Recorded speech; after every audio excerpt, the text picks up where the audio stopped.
je suis venu à UD grâce à ma femme, Evelyne, il y a à peu près une douzaine d'années.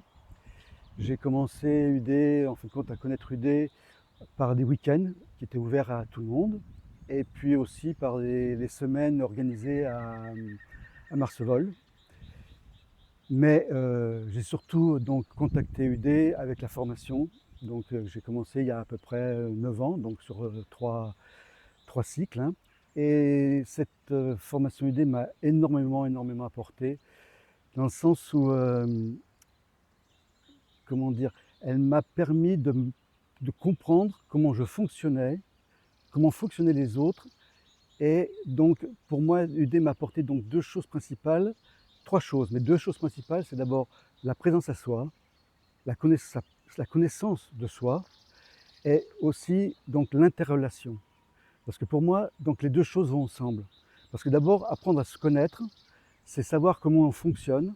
Et savoir comment on fonctionne, ça permet de ne pas rentrer dans des cercles infernaux et des problèmes internes que l'on a.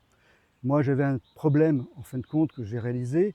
J'avais un problème d'injustice. Je crois que c'est quelque chose qui est commun à beaucoup de personnes.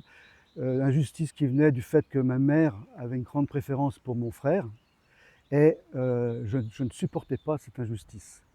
Et je me suis rendu compte qu'après, régulièrement, dès qu'il y avait une injustice en face de moi, je réagissais d'une façon violente, mais non pas une violence extérieure, parce que je ne m'extériorise pas facilement, mais une violence interne qui me faisait bouillir et monter d'une façon incroyable. Et grâce à UD, j'ai compris ce que c'était que d'avoir des vulnérabilités internes, comment ça fonctionnait, d'où elles venaient, et comprendre aussi que les autres en face de moi avaient ces vulnérabilités et qu'elles pouvaient monter en contact de ma propre personne.